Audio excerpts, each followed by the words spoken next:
no government program could ever be that efficient. So I mean, come on. I mean, so we could be seeing some level of efficiency in the United States government? No. Maybe? All right. Hey, everybody. Welcome to the show. So we're kicking today off with suppressors because it seems to be a hot button topic lately, especially with the Reddits of the world, the Facebooks of the world, pretty much anywhere. Guys are posting pictures of their stamps coming back in days or maybe a week or two. So we're going to touch on that a little bit, get into suppressor use case, talking to the differences between dedicated cans and multi-cal cans and the pluses and minuses of both. But before we dive into that, we have a giveaway. Ha! So we have 500 Freedom Seeds here for a giveaway to one lucky follower. So what I need you to do, like, follow, subscribe, just on YouTube. Smash the buttons down below. And when we get to a certain amount of followers, I guess you call them, subscribers, there you go.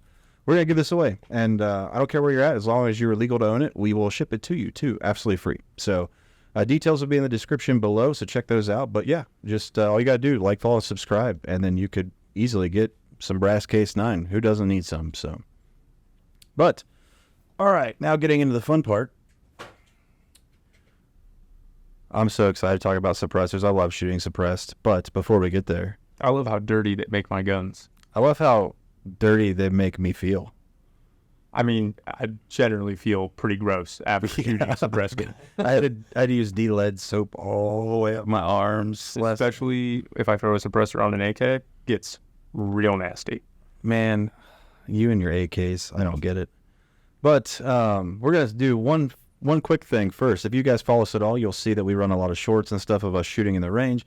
Not everything is done to be the super fast hot boy reels or anything like that. It's just Andrew and I going out. We could be testing out new stuff, especially like the mini ACOG video that just released.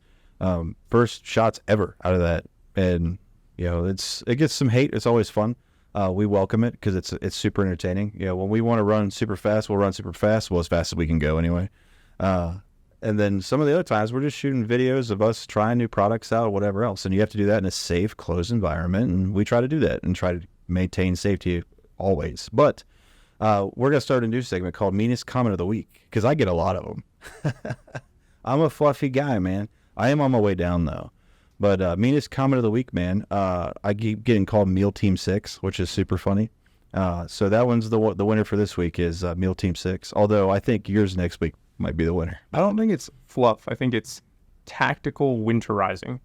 Yeah, I mean, however you want to spin it. But I started doing... Why pack MREs when you can pack on MREs? Yeah, my knees still hurt. But no, I mean, I started doing carnivore with you, a couple months ago, and I already lost about 30 pounds. So on the way down, boys and girls. It's a fun ride. This is super. We could do a whole video series on the fun up and down of the carnivore diet. Let's be honest. Shooting industry, diet and exercise, completely different. Yeah. Yeah. Unless, I mean, you look at some of those dudes that are out there, then... If you can somehow figure out a way to combine the two, you can actually be, what do they call that? Like a war fighter or something? I'm past my prime on that one, man.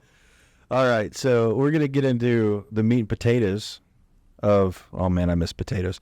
The meat and potatoes of this video, which is suppressors, starting off with delivery dates and timelines for Form Force, which we started seeing the stuff on the YouTubes and the Reddits and everything else of these super, super fast turnaround times, like 4 or 5 days. There's been a couple times in the past week where our entire shop has been full of people either purchasing suppressors or picking up suppressors. Yeah. It's the first time I've ever seen that in years. I don't know that I've ever seen it like this. And the quickest one we've seen here at our store so far was 3 days. Yeah. So the rumors are true. Form 4 processing, at least right now when this video is being created, are coming back for individuals. Right. In record time. I mean, you're talking less than a week. However, trusts are still taking a little bit longer. We don't really have any evidence yet that suggests a trust filing coming back anything quicker than what it already is. So I will say, I recently had one come back on my trust, and it only took about 4.5 months, which was very impressive because with my trust, I'm used to about an 11 to 12 month turnaround time. So I was quite surprised to see 4.5. And you might be asking, what's the difference? So very 30,000 foot view.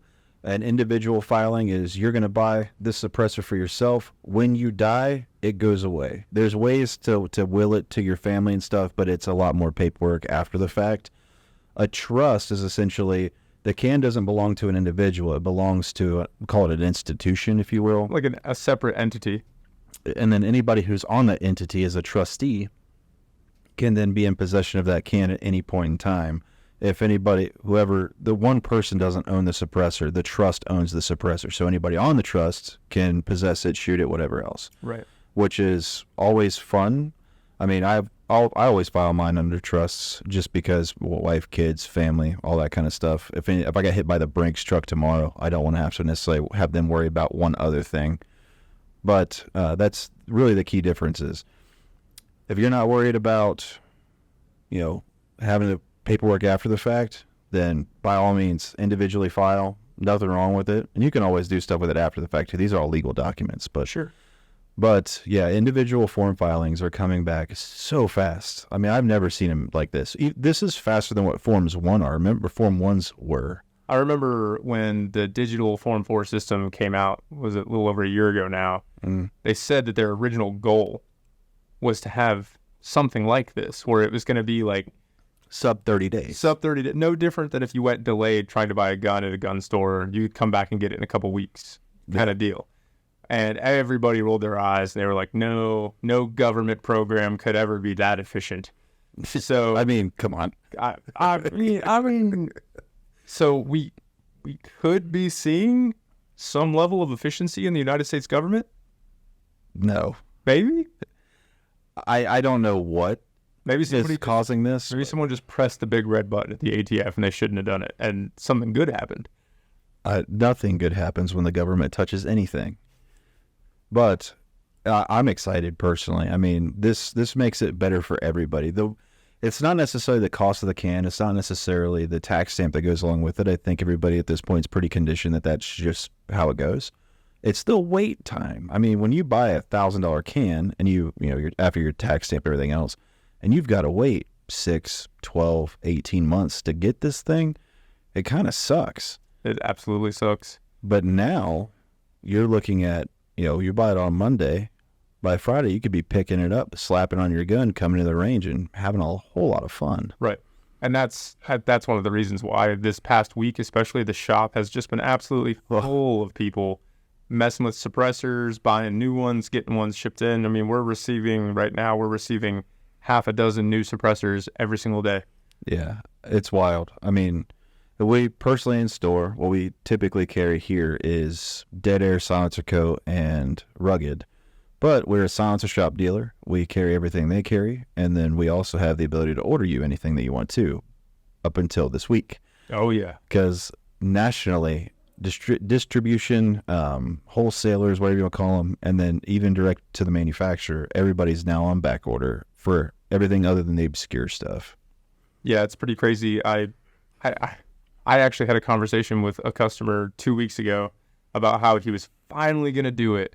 He was finally going to start the process and get the ball rolling, and because he wants something towards maybe the end of summer, around the hunting season time. And I was like, yeah, let's get it started now. And then all this news broke about suppressors and the wait times, and he came running in. He's like, let's do it. It's like, oh, every suppressor in the entire country is sold out. Sorry. So yeah, that's how it always works. It's like, I'll come back for that later. And it's gone. As soon as a customer says, I'll be back later, I guarantee it's going to sell instantly. Yeah, it's pretty funny how that works. It's just eerie timing, I guess. But yeah, so for all you at home, if you're looking to get your first suppressor, individual files, you're weak. So don't delay. I do venture to think that that's going to go out a little bit because the volume of Form 4s are going to go up because of this. But if they can stay sub 30 days with this, I mean, that's a game changer from here forward. Oh, absolutely. Now, that gets us into suppressors or silencers. Also, Don't be one of those guys that you can use either term interchangeably. Both are referenced in the patent. So you can say silencer, you can say suppressor, one and the same. What about muffler? That's a whole different can of worms. But yeah, don't be an elitist and be like, no, it's suppressor. Those guys are fun. That's like the clip versus mag argument. They are clips. Okay. And there are mags. Let's not get into the clip versus mag argument. Yeah. Okay. Because we could go down a rabbit hole. There are clips and there are mags, but they're not one and the same. But these are one and the same. These are, yes. Silencer and suppressors are. All right. Get away from that. Let's move on. So, what should you do? Should you go with a universal can, something that's a multi-caliber can? You hear it referenced a lot with when you look at rifles with the 30 caliber can, because you can run all your AR calibers, 5.56, 300 blackout, and some of the more obscure stuff that's there too, like 6.8, 6.5. And you can also run your 30 cal stuff, 308, 6.5 Creedmoor, things like that. Or you're better off going with a dedicated can, like a 308 can, specifically referencing the AR-15, a 5.56 can. So what are the benefits / detriments for a multi-cal can versus a dedicated can? Obviously, with a dedicated can, you're on a dedicated cartridge for the most part. But I'd say what we see the most, especially from a sales environment, is we see the majority of people who want to get into suppressors thinking down one of two tracks. They either want to very specifically suppress a single firearm of theirs, and they want the suppressor that does that the best, or they want a do-everything can, a do-everything suppressor. So the do-everything, the hybrid suppressors, so they're called, those are going to be like your 46 calibers, the ones that are modular, they're adaptable, they have different end caps, different lockup pieces, so you can completely customize and build them. Very similar to this hybrid 46, or this is the Dead Air Primal 46. Yeah, that's right, my Primal 46. Right. You can buy any different end piece, any different connector piece. You can reconfigure this can to work on just about everything except rimfire, because it's not a serviceable suppressor. Rimfire is pretty much the greatest weakness of the hybrid cans, is most hybrid suppressors are not serviceable, and rimfire suppressors require lots of service. So getting into that, rimfire cans are, I think shooting 22 suppress is the most fun you can have with your clothes on. It is so much fun to shoot a suppress 22. That is where you get traditional Hollywood quiet, right? That said, I would only ever shoot 22 out of a rimfire can just because of how dirty rimfire is. I've seen people absolutely destroy their rifle suppressors because they use them on their 22s, and then they slowly fill up with lead and all the other fouling, and then they put it back on like an AR-15, and it doesn't have the same volume anymore. Yeah. And then it blows up because you can't take it apart and clean it and get all that crap out of there. Now, any good rimfire suppressor on the market is going to be completely disassemblable. So the user... Is that a word? Disassemblable? I don't think it's a word. That's definitely a word. Yeah, maybe in your world. So you can take it apart, you can clean it, put it back together, get it back on the gun, and you're going to be able to tell when they need to be serviced too. I mean, this little Sparrow 22, which we went and stole off of one of our rimfire machine guns, this thing feels heavier than some of these rifle cans because it's probably half full of lead right now. Especially because it's on a machine gun. And it lives on a machine gun, and it has to be serviced weekly, and it's Thursday, so it's coming up on that service time. Yeah. But when you get into rimfire, if you want to be able to suppress a 22, you have to buy a 22 suppressor. And the 22 suppressors are really cheap. They're very cheap. It's the cheapest barrier to entry into the suppressor world. I mean, look at the Silencer Co. Warlock, the Sparrow from Silencer Co. as well, the Dead Air Mask. All those cans are like $200-$300. There are companies that do Black Friday sales where the suppressor is the exact same cost as the tax stamp. Oh, I've also said Silencer Co. did it a couple years ago where it was buy a 30 cal can and then you'll get a Sparrow for free. Oh, yeah. I remember that. So 22 cans, one of the most fun things to shoot, suppress, but super cheap to get into. But I would tell you from, these are Andrew and I's personal cans, at least the ones we have here at the shop. You pretty much want to stay rimfire dedicated. You can get away with doing some rimfire through a 5.56 can, I just wouldn't do it a whole lot because there's so much lead and carbon that builds up that you can really mess those things up. And again, one of the other fun parts about these is they have excellent warranties. So Silencer Code, Dead Air, Rugged, all have excellent warranties. If you have and shoot suppressors enough, you will inevitably have a baffle strike. You'll shoot your end cap. It just happens. It happens to everybody. These guys are great with taking care of you. I've heard horror stories of other brands, but the ones that we carry in store and the ones that we represent do really well with making sure they take care of the customer. So that kind of brings me down to going the more specific route. Mm-hmm. If you don't want that hybrid suppressor that's going to be okay at everything, but not the best for something. Yeah, it's literally the jack of all trades and master of none. Exactly.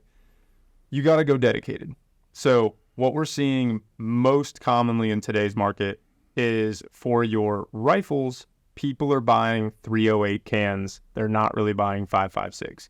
So that's where we get into the Sandman from Dead Air, which is by far our most popular suppressor here at the gun range.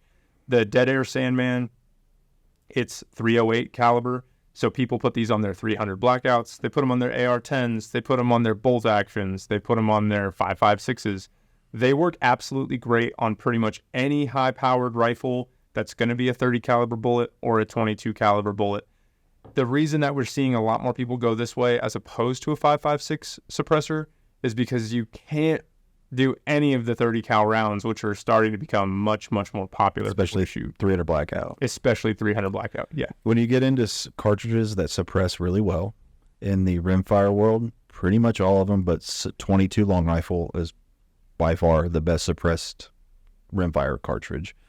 You can suppress 17 HMR, you can suppress 22 Magnum, but 22 long rifle it's so quiet. Yeah, especially if you're running dedicated suppressed ammunition, sure, where you're sub 1,000 feet per second, you're Hollywood quiet. In the pistol world, 45 is actually one of the most prolific suppressed cartridges out there because it's inherently subsonic. I shoot a lot of suppressed 45. I have a B&T APC 45.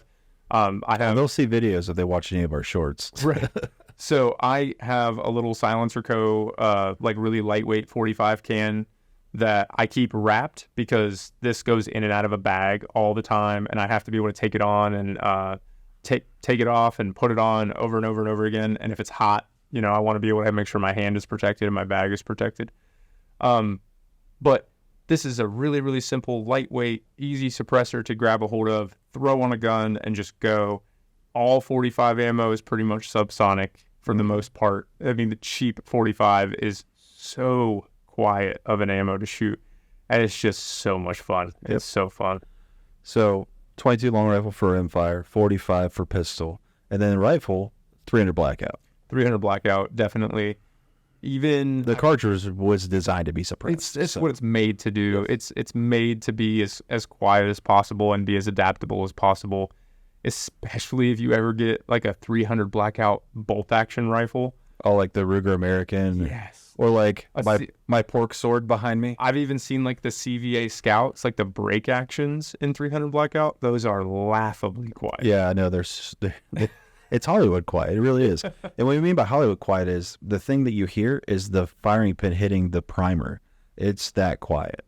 I mean, 300 blackout, you're pushing a 30 cal bullet, but it's still that quiet when you're running subsonic ammo. Yeah, usually with the right suppressor, the right ammo, and the right rifle, you're talking about the mechanical function of that gun being the loudest part, and then the physical mass of that bullet hitting your target being the next loudest part. When you can hear 22 pierce paper. Yeah, you're going to hear a click and a thud. Yeah.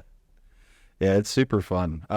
That said, what do we do? So I typically run most multi-cal cannons because I'm shooting 300 blackout, I'm shooting 9mm, and I'm shooting 5.56, and then obviously I've kind of beat the whole rimfire thing like a dead horse.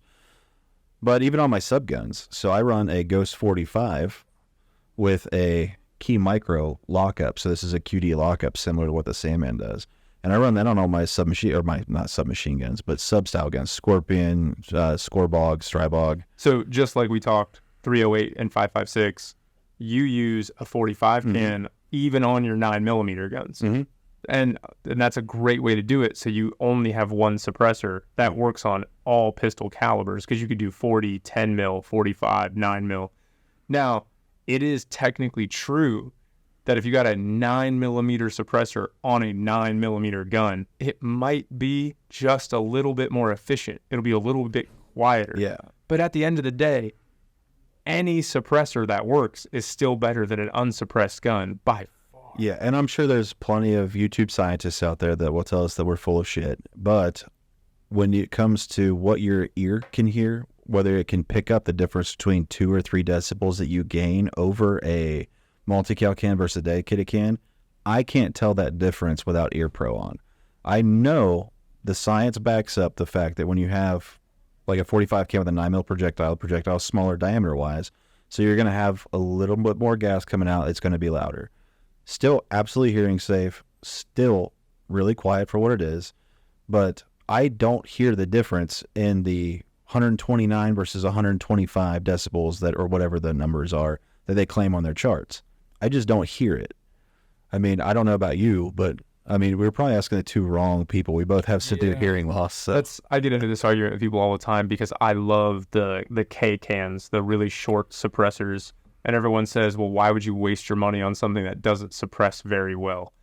It's like, do you know the difference between an unsuppressed AR-15 and one with a tiny suppressor on it? It's night and day. The funniest thing about that is shoot a 10.5-inch AR. Yeah. And just the concussiveness, the flash, how loud it is ridiculous. Then put a tiny can on there, it's comfortable to shoot. So I have a 10.5-inch at home, my bedside gun, and I have like a 4.5-inch K can on it. I can shoot that gun indoors, and it does not make my ears ring. If I shot a 10.5-inch gun indoors, I'm done. I'm deaf. I'm never hearing again. I might as well make an appointment to get a hearing aid as soon as I get done being cuffed by the police for whoever just broke into my house. Let's not go down that road. But yeah, so it's up to you, kind of what you want to do. If you ask my opinion on the matter, which a lot of people when they come in start from kind of square one, I'm going to tell you need 3 cans in your life. You need a rimfire can, you need a 45 can, and you need some sort of multi-cal can, and that's dependent upon the cartridges of your rifles that you're shooting. If you're not going to shoot anything that's a bigger bore cartridge, then you probably don't need to worry about doing a 46 caliber can. You can get away with a 30 cal can. So, you know, somebody coming in off the street, dead air mask or Silencer Sparrow, which is what this is, and it gets into pistol realm, there's a lot of different options. You have Obsidian from Rugged, you've got the Octanes from Silencer Co., the Ghost from Dead Air. The Obsidian from Dead Air. Yeah, the Obsidian from Dead Air. There's a lot of different options. When or it no, comes to not the Mojave. That's the Mojave 9. I don't think they have a 45 yet. I can't remember what their 45 can is called, but is it Wolfman? One of them's called the Obsidian 45. I think that's Silencer Co. It might be. Either way, reputable brands have a 45 caliber can that have lockup systems you can all change that will fit what you needed them to do. And then the real question after that is for your rifle can, something that has much higher pressures. Are you going to be shooting anything more than 308 and 6.5 Creedmoor? Then you don't need anything more than a 30 cal can. And I use the term need very, very loosely. If you're going to be shooting things that are bigger caliber, like 338 Lapua, I mean, there's some other ones that are higher pressure cartridges too. They're like 300 Win Mag. Yeah, so even on my like Magnum caliber rifles, because 300 Win Mag is pretty much as high as I go, I still just use a 308 suppressor because the diameter is right. But you just have to make sure you buy one that's rated for that pressure. Because your K can is not rated for 300 Win Mag. I think the only one that actually is Dead Air. But it's the Sandman L, not the K. It's the longer version of them. I'm pretty sure. I'd have to check on that. I think that because of the reinforced sleeve, I think they all work on all. I don't know. We'll put the answer in the comments, but I don't think the K cans do. I'm not a K can guy. I haven't blown it up yet. So have you shot it out of a 300 Win Mag? I think so. Anyway, so a rimfire can, a 45 cal can, and then when you get to rifles, either a 46 caliber can if you want to do some big bore stuff while also being able to shoot 5.56 and 308, things like that, more common calibers, at least here in Ohio. Or you can go dedicated. Personally, I recommend to go universal because you can put them on. But if you think right now you're only ever going to buy one can, you're not. It's an addiction. That's the thing that... There's a reason they have the term host. It's you have a suppressor host. It's not what suppressor goes on what gun. It's what gun goes on the suppressor. Doing this for years now, that's the one thing that I don't roll my eyes at it, but I get a little bit of a chuckle every single time a suppressor, or every time a customer says, I'm only buying one suppressor. It's like, today you are, but as soon as you go home and you start playing with these things, you're buying 5 more, man. You can't give it up. It's so much fun. When I bought my first one and I was like, I just want a 10.5-inch AR with a K-can. And now I have like 7 suppressors and I want more every day. And it's a slippery slope. Like I want that Mojave 9 really bad.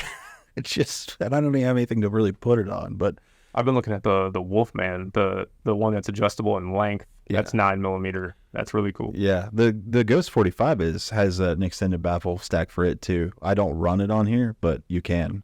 If you're running a traditional 16-inch carbine, it's recommended to. But because I'm running on anything that's like 8 and 10 inches, it doesn't need it. So, but yeah, this is a rat's nest. The suppressors, there's all kinds of information out there, and there's a lot of bad information out there too. What we want you to take away from this is wait times are down, significantly down. If you're looking for a suppressor, come see us because we deal with Silencer Shop. We have all the reputable brands in store and the lifetime warranties and the warranties these have. We will take care of you if anything ever happens. We have a range where typically people are shooting them. If anything happens on the range, we can get you squared away, get it out for warranty, get it back, whatever else. We also have suppressors people can try here. 100%, yeah. Not a lot of people have ever even had an opportunity to try one out. So you can come to the range and you can rent a gun that's silenced and you can get out there and like actually experience it, see what you like and what you don't like. Yeah. And to answer the age-old question of which one should I start with, if you have if you have a threaded barrel 22, that's where I would start. Oh, yeah. It's the most fun to have. It's the cheapest barrier to entry. But if you want to go and jump right in, a 30 cal can's a great place to start because every grown boy out there has an AR or an AR chambered in 5.56 or something similar in a modern sporting rifle chambered in 5.56. And it gives you the ability to do 5.56, 300 blackout, 308, and anything in between. That's really about it. Like I said, there's a rat's nest of information that's out there. If you guys have any questions, please just let us know. Comment down below. Send us emails, smoke signals, whatever you got. We're here to help. This is one of those areas that Andrew and I are really familiar with because not only have we been behind the counter, we've also, before that, we're in front of the counter. So we've done this from the old school way of doing it with the fingerprint cards and everything else up into where we're at today with all the e-form filing and digital processing. We've done them as individuals. We've done them as trusts. So there's a lot of options out there. If you guys are looking to doing that stuff, check out silencershop.com/Buckeye Shooting Center. That will have all of our inventory that's on there. We also get from Silencer Shop's inventory, but you can get your trust on there. You can buy your tag stamp on there. We can do it as a one-stop shop and get you squared away. Yeah, we do all the fingerprints here in-house too. We are a Silencer Shop kiosk dealer. So we have the whole setup here in-house. You don't ever have to go down to the sheriff's department and get fingerprinted or do anything like that. We can take care of everything here at the shop. Yeah, we try to make it as simple as possible. This seems intimidating at first. It's really not. We kind of hold your hand and walk you through the process the whole way, and it's not a very long, arduous process either. It seems like it is, especially when you're going out there and looking on the YouTubes and the Reddit and everything else, but it's not that scary. I promise you it's not. And then the last thing I'll leave you with is we have a conjugal visit program. So while your can is sitting waiting in jail, this may not be a thing anymore if people are individually filing, getting them back in a week. I know. But let's say you file a trust and it takes you, 4 or 5 months. Yeah. You can come in and shoot your suppressor all you want. You can come in, check it out, take it on the range, go shoot it, have a blast, no pun intended. So technically, the only thing the law says is that the suppressor can't leave our building. Mm-hmm. Well, we just so happen to have a shooting range here. In the building? In the building. Yeah. So you can come in and shoot with your suppressor whenever you want. Yeah, we try to make it as easy as possible on folks. It's when you throw out that kind of cash and not being able to see it, touch it, feel it, smell it, whatever, it kind of sucks. But I've seen people smell them. I mean, yeah. It smells like gunpowder. It smells awesome. It smells like freedom. Yeah. But yeah, you can. If you're stuck waiting for whatever reason, then you can come in and try them out all you want, or you come in and play with your own can all you want. So, last thing I'll leave you with is don't forget, like, follow, and subscribe, especially on YouTube. It's one of the only avenues we have to promote what we're trying to do here and spread the gospel of freedom. And we're doing a giveaway of 500 rounds of Winchester 115 grain brass case that we will ship anywhere in the continental United States as long as you are legally allowed to possess. So don't forget, smash the like, follow, subscribe buttons. You have anything else to add? That's it. I love suppressors. I could talk about suppressors all day. I know we've already gone a little long on this one, but it's because there's so much information out there. But there's so much. And this may end up being like a part 2 video too, because we didn't really get into talking about reducing signature and things like that. And, suppressors are all hearing safe, but... Or how to set up a gun with a suppressor. Yeah, because you get into gas issues too, especially on ARs and things. We found that out. So we'll be posting some more stuff, especially some shorts of us shooting a lot of our own suppressed stuff, because it's just fun. But I'm Zach. He's Andrew. You guys have fun, and we'll see you next week.